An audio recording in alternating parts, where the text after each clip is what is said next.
Olá pessoal, tudo bem com vocês? Bem-vindos a mais uma aula de Biologia. Eu sou o professor Rinaldo e hoje nós vamos estudar as características gerais dos 5 reinos dos seres vivos. Bem, primeiramente eu vou abordar com vocês as características gerais dos 5 reinos dos seres vivos, porque essa é a classificação mais tradicional, ou seja, é aquela que você vai encontrar com maior frequência nos livros didáticos de biologia. Pois é, normalmente os livros didáticos dividem os seres vivos em cinco reinos, né? Essa é a classificação mais tradicional. Porém, nem sempre foi assim. Né? Essa área da classificação, a taxonomia na biologia, ela muda conforme vão descobrindo novas coisas com relação aos seres vivos. Tanto é que antigamente só dividia os seres vivos em 2 reinos, animal e vegetal, tá bom? Porém, passou-se os anos e por volta de 1969, um cientista chamado de Robert Whittaker resolveu dividir os seres vivos em 5 reinos, né? E ele dividiu esses 5 reinos dos seres vivos baseado em 3 critérios, porque não sei se vocês lembram.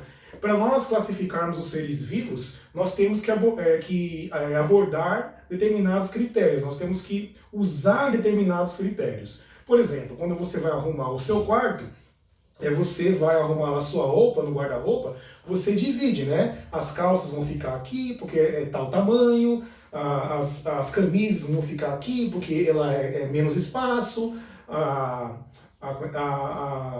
as jaquetas vão ficar aqui para cima, porque aqui eu tenho mais espaço, e assim por diante. Você dividiu aquilo em determinado critério. Qual foi o critério? Espaço, né? Na classificação biológica, funciona muito parecido. Robert Whittaker, ele usou 3 critérios principais. O número de células que aquele organismo tem, o tipo de célula, tá?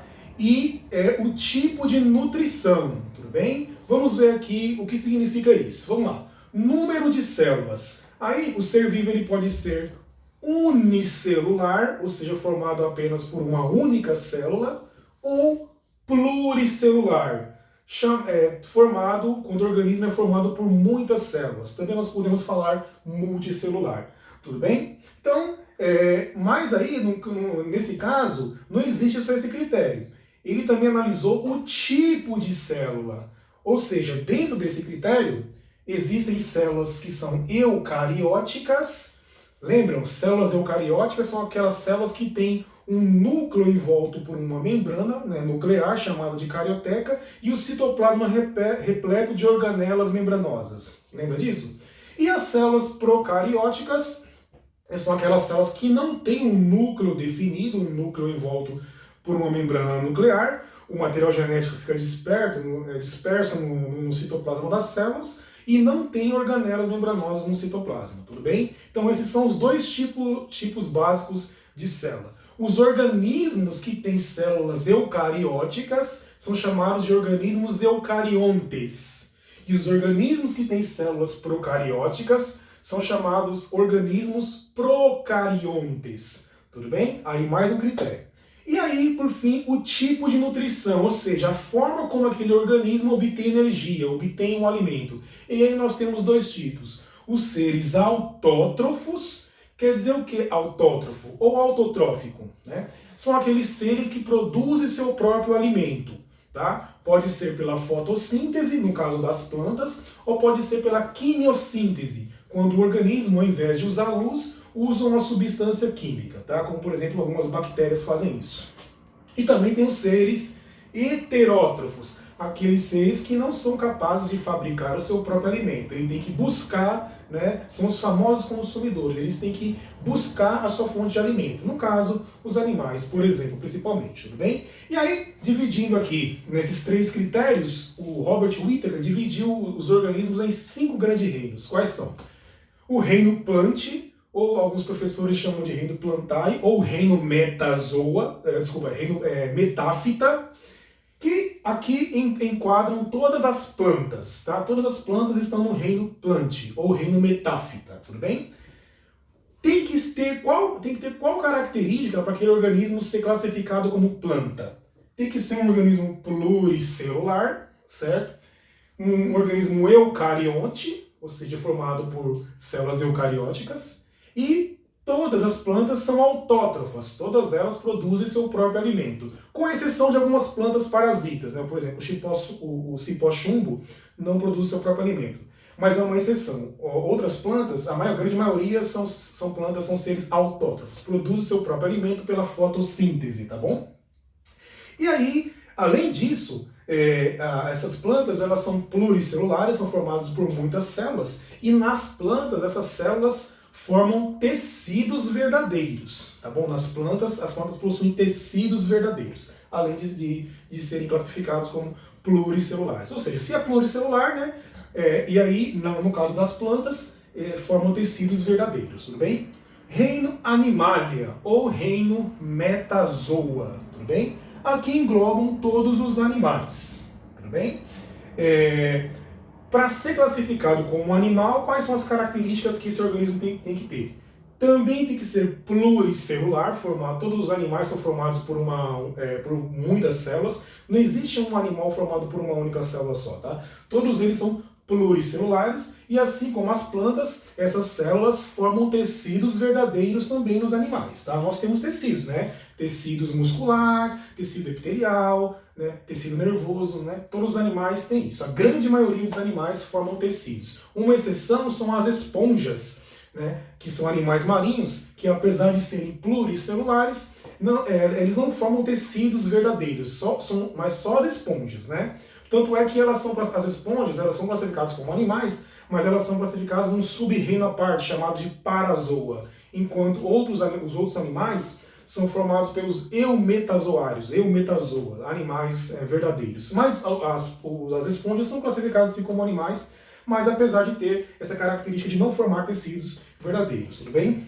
Além disso, todos os animais são eucariontes, e todos eles são heterótrofos. Não existe animal que fabrica, que faz fotossíntese, tá? E só que os animais são heterótrofos por ingestão. Eles têm que ingerir o alimento para obter, né, a energia, tudo bem? Então, tendo essas características, são animais. Tendo essas características, são plantas, tudo bem? E aí, o outro reino é chamado de reino fungi. Aqui englobam todos os fungos. Os fungos muitos deles são muito conhecidos, né? Os principais exemplos são os cogumelos, né? Aqueles cogumelos que alguns deles são comestíveis, mas outros são venenosos, né? E também tem as leveduras, tá? Que as leveduras são aqueles fungos usados para a fabricação de cerveja, de pão e outros laticínios, tá? No caso dos fungos, existem fungos unicelulares formados por uma única célula, por exemplo, as leveduras, e fungos pluricelulares, formados por muitas células, que são, no caso, os cogumelos. Só que os fungos não formam tecidos verdadeiros, tá?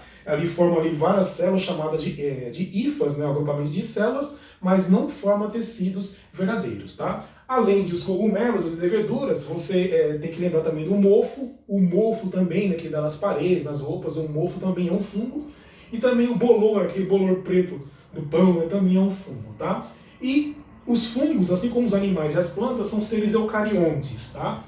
E todos os fungos são heterótrofos, tá? Não existe fungo que faz fotossíntese, todos eles são heterótrofos. Mas diferentes dos animais que são heterótrofos por ingestão, os fungos são heterótrofos por absorção, tá? Eles, quando tem um alimento ali dando sopa no ambiente, ali pode proliferar fungo. Eles liberam as enzimas nesse alimento, né? Esse alimento é digerido e eles absorvem. Então é diferente da ingestão, tá? Então eles liberam as enzimas e absorvem esse alimento. No caso dos animais, os animais têm que ingerir, tá? Então essa é uma das principais diferenças entre fungos e animais, tudo bem?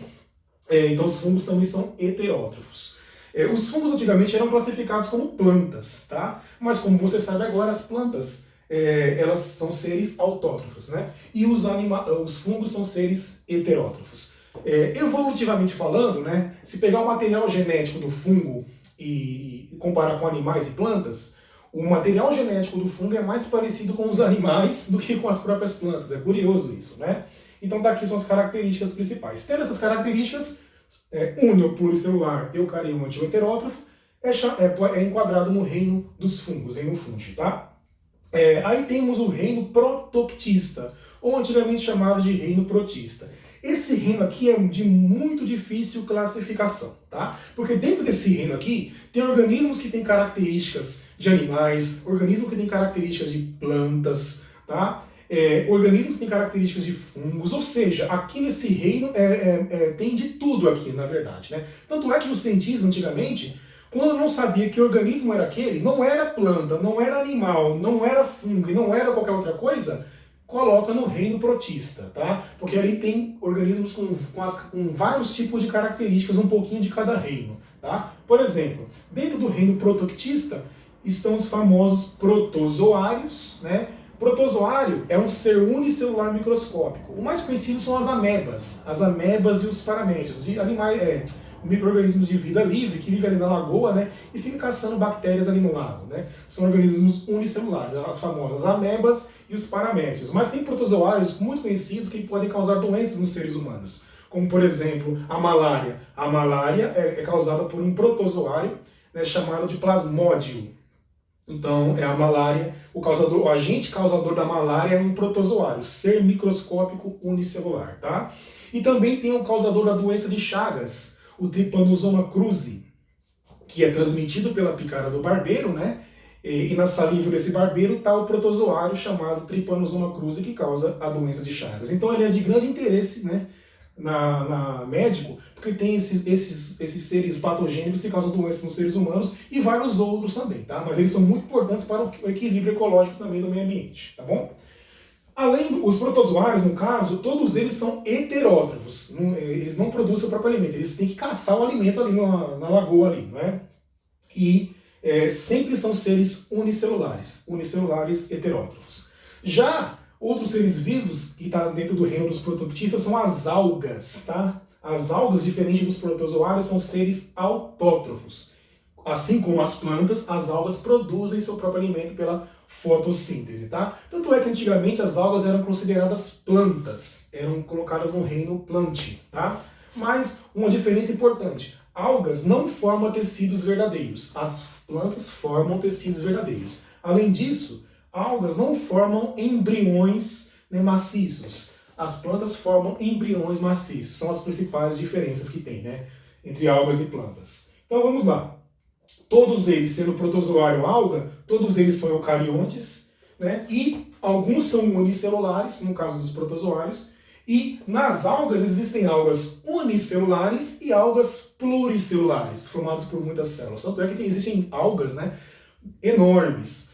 Tem algas que formam florestas, verdadeiras florestas ali no fundo do mar. Tá? Então tem algas microscópicas e algas, né, algas microscópicas unicelular e algas, né, macroscópicas pluricelulares, tá? E aí o outro reino é um reino chamado de Monera, tá? Aqui estão todas as bactérias, as cianobactérias, que são aquelas bactérias que fazem fotossíntese, tá bom? Algumas bactérias são seres autótrofos, né? Mas algumas delas são seres autótrofos por fotossíntese, né? Usam a luz, mas outras delas, alguns exemplos, são seres autótrofos por quimiossíntese. Ao invés de usar a luz, utilizam a substância química, tá? Então tem as bactérias e as cianobactérias, tá? Aliás, aqui é interessante notar, porque o oxigênio que nós respiramos, a maior parte dele vem desses organismos, as cianobactérias e as algas lá na superfície, né, dos mares. Não são as florestas as principais fontes, né, de oxigênio, são as cianobactérias e as algas marinhas, tudo bem? E aí também tem outros seres vivos chamados de árqueas, alguns chamam de arqueias. O que são essas árqueas? São parecidas com bactérias, tá? Se você olha no microscópio é quase idêntico, mas tem diferenças marcantes com relação ao material genético, tá bom? Então, no reino Monera, é o único reino dessa classificação, né, de 5 reinos, que apresentam células procarióticas, ou seja, células que não apresentam um núcleo organizado, definido. Aqui é fácil de você entender. Bactéria, né, do reino Monera, são seres procariontes. O resto é eucarionte. Aí fica fácil de você lembrar, né? Todos eles são procariontes, tá? Todos eles são unicelulares, não existe bactérias formadas por várias células. As bactérias podem formar colônias, mas essa colônia é formada por vários indivíduos, né, de bactérias, tudo bem? Todos eles, portanto, são procariontes, unicelulares. Alguns deles são autótrofos, no caso das cianobactérias, tá? E outros são heterótrofos, no caso das outras bactérias. Tudo bem? Aliás, as bactérias heterótrofas são muito importantes para, por exemplo, elas ficam no solo para decompor a matéria orgânica, né, para fazer a reciclagem da matéria orgânica, por isso que são seres muito importantes para a natureza. E outras bactérias são benéficas para nós, né? No caso, algumas bactérias que estão no nosso intestino para regular a nossa flora intestinal. Muita gente fala assim, bactéria é coisa ruim. Não, a grande maioria delas são benéficas tanto para o ser humano quanto para o meio ambiente. Acontece que algumas delas podem causar doenças, tudo bem? Aí que tá. Essa classificação aqui é a classificação mais tradicional, por 5 reinos. Mas aí veio um cientista chamado de Cavalieri-Smith e acrescentou mais um reino, tá? Em 1998, Cavalieri-Smith. Ele, na verdade, dividiu o reino Monera em 2 reinos, tá? E aí, o que aconteceu? O reino Monera foi dividido, então, em 2 reinos. No caso, o reino Monera, né? Aqui ele fez um outro reino, e aqui no reino Monera, ele colocou as bactérias, né? No caso, eubactérias.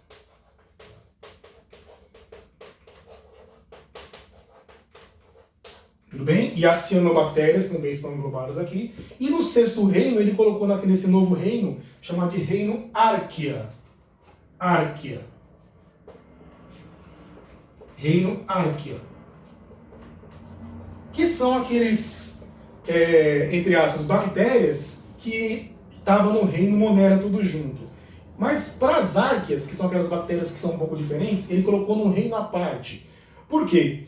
Porque essas arqueas, onde que elas vivem, primeiramente, essas arqueas? Essas bactérias, arqueas, vivem em ambientes extremos. Lagos muito quentes, lagos congelados, lagos com grande acidez, né? Muito ácido. Ou seja, onde é ambiente extremo, até perto de vulcões, essas bactérias podem estar, tá? Nas fontes hidrotermais do fundo do mar. Não sei se você já viu isso. Então essas arqueas, né, eram colocadas no reino Monera, porém, analisando direitinho o material genético dela, viu-se que elas são bem diferentes das bactérias, das outras bactérias verdadeiras, né? Esse aqui, ó, eubactéria, significa bactérias verdadeiras. E aí ele colocou um reino à parte, um outro reino, é o reino Arquea. Então tem alguns livros, né, a tendência agora é agrupar os seres vivos em 6 reinos, mas essa classificação em 5 reinos é a mais difundida, por isso que eu estou passando para vocês, tá? E só que a tendência é colocar os seres vivos, né, em 5 reinos, incluindo esse reino das arqueias, tá? Uma outra classificação que tá sendo mais difundida agora e que parece que vai ser mais usada, não é a divisão dos seres vivos em 5 ou 6 reinos, mas sim agrupar os seres vivos numa categoria acima de reino. Lembra das categorias taxonômicas, né? Reino, filo, classe, ordem, família, gênero, espécie?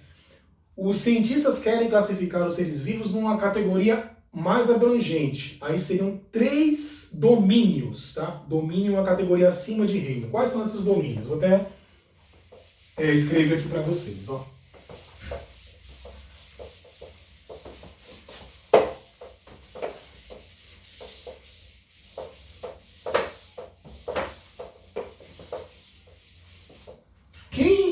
Quem classificou os seres vivos em 3 domínios foi um cientista chamado de Carl. Ele era norte-americano, tá? Ele é norte-americano. Rules. Carl Rules, tá? Carl Rules dividiu os seres vivos em 3 domínios. Domínio bactéria, o domínio Arquea e o domínio Eucária. Tá? Eucária. Vamos lá. Por que ele dividiu em 3 domínios? Tá? Essa classificação aqui ela é um pouco diferente daquela tradicional. Aquela de 5 reinos é adotada para classificar os seres vivos de acordo com a sua forma, né? A forma da célula, tipo de célula, né? Tipo de nutrição. Mas essa classificação em 3 domínios é mais específica, ela é mais assim, objetiva, digamos assim. Ela procura classificar os seres vivos em 3 domínios baseado em quê? Em características moleculares, ou seja, características genéticas. Ou seja, é mais preciso. Aquela classificação dos 5 reinos não é muito precisa, tá? Essa classificação, então, é baseada em critérios moleculares, que levam em consideração o grau de parentesco evolutivo dos seres vivos, tá bom? A classificação dos 5 reinos não leva a evolução dos seres vivos em consideração. Mas essa sim, em 3 domínios, leva em consideração o grau de parentesco, né, evolutivo, a história evolutiva dos seres vivos, tá? Por quê? Porque ele fez um trabalho, junto com outros cientistas, analisando o material genético, né, desses 3 organismos, desses 3 grupos de seres vivos. Vamos lá, bactérias são aquelas bactérias normais, tá? Bactérias verdadeiras. Arqueias são aquelas, entre aspas, bactérias, que na verdade não são bactérias, que tem um material genético muito diferente da bactéria tradicional, tá? Então ele colocou as arqueias num domínio à parte. E os outros seres vivos, animais, plantas, fungos e prototictas, no domínio eucária. Então aqui, antigamente, era o quê? Todos esses dois aqui fazia parte do reino Monera, não é? Mas aí ele dividiu em 2 domínios. Ao invés de colocar num só reino, reino Monera, colocou em 2 domínios. Domínio bactérias, as bactérias verdadeiras, e as arqueias, aquelas bactérias, né, extremófilas, né, que vivem em ambientes extremos. E o resto dos seres vivos, animais, plantas e fungos, no domínio eucária. Mas ainda existem os reinos, tá bom? E aí, ele analisou, para classificar isso aqui, o material genético. Qual é o material genético que ele usou? O RNA ribossômico. O RNA é um tipo de material genético, tá? Que você consegue comparar os seres vivos, quem é parente com quem. Quem tiver o RNA ribossômico, isso mesmo, o RNA ribossômico mais parecido com o outro, é porque tem um grau de parentesco maior. E aí ele usou, o Carl Rules usou esse critério, né? Características genéticas do RNA ribossômico, para ver quem é mais parecido com quem, para ver ali a história evolutiva desses 3 grupos. E para você mostrar a história evolutiva dos seres vivos, os cientistas usam uma, entre aspas, árvore genealógica chamada de árvore filogenética, tá bom? É como se fosse uma verdadeira árvore mesmo, olha só. Para você representar a história evolutiva dos seres vivos. Vou explicar rapidamente isso aqui, ó. É como se fosse uma árvore, tá? Com vários galhos. Então ele analisou o RNA ribossômico desses seres vivos e agrupou nesses 3 domínios, tá? E aí o que acontece? Isso aqui é chamado de árvore filogenética,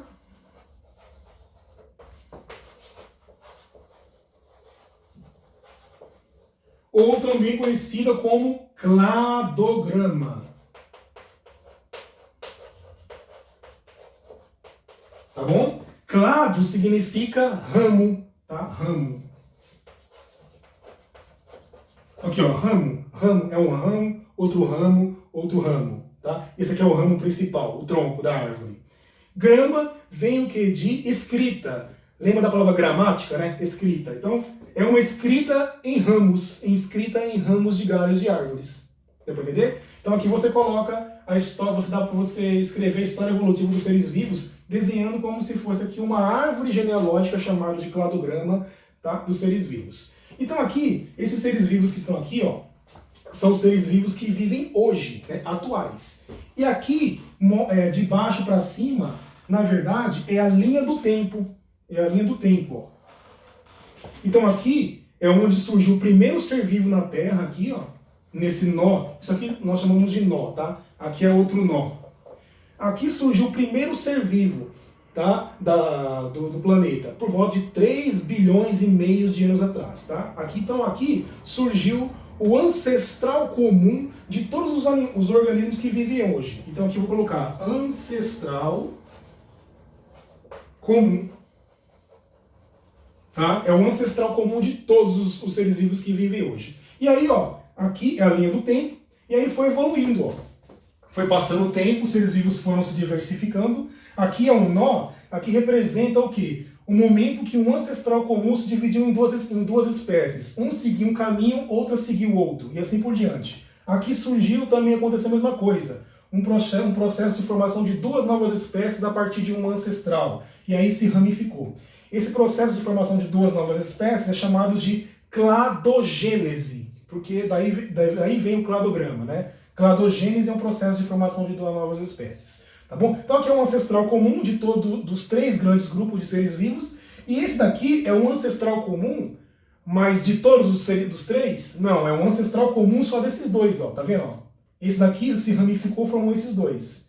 Esse não é ancestral desse, tá? O ancestral desse é esse aqui, tá? Mas esse também é um ancestral desse e desse, tudo bem? E aí, o Carl Hughes, ele utilizando o material genético, o RNA ribossômico, ele conseguiu agrupar os seres vivos em três grandes domínios e perceber que as arqueias, tá, apesar de ser parecidas com as bactérias, têm um material genético, o RNA ribossômico, mais parecido com os seres eucariontes, né, os do domínio eucária. Quem faz parte do domínio eucária?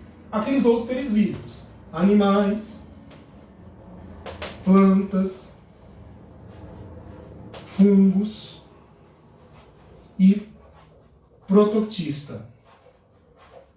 Então, analisando o RNA ribossômico, viu que o material genético é mais parecido, né, entre esses animais, esses organismos, com as arqueias, do que as arqueias com as próprias bactérias. Por isso que está aqui, o mais próximo. Esse aqui é mais próximo que esse, por quê? Tem um ancestral comum mais recente na linha do tempo. Tudo bem? Então, eu passei para vocês hoje, pessoal, a classificação tradicional em 5 reinos, aquela classificação em 6 reinos, que alguns livros abordam os seres vivos em 6 reinos, né? Adicionando aí o reino Arquea, e a classificação mais recente, tá? Que apesar dela ter sido proposta em 1977 por Carl Hughes, é a classificação que está sendo mais usada agora e pode ser perguntada em provas, tá? Mas também pode ser perguntada em provas também a classificação em 5 reinos, ou 6 reinos, ou então nos 3 grandes domínios. Agora você já sabe, tá bom? Nos 5 reinos é a mais tradicional, as dos 3 domínios, né? Bactéria, arqueia e eucária, é a mais recente e a tendência atual, tudo bem? Espero que vocês tenham gostado da aula e até a próxima, tá bem? Tchau, tchau.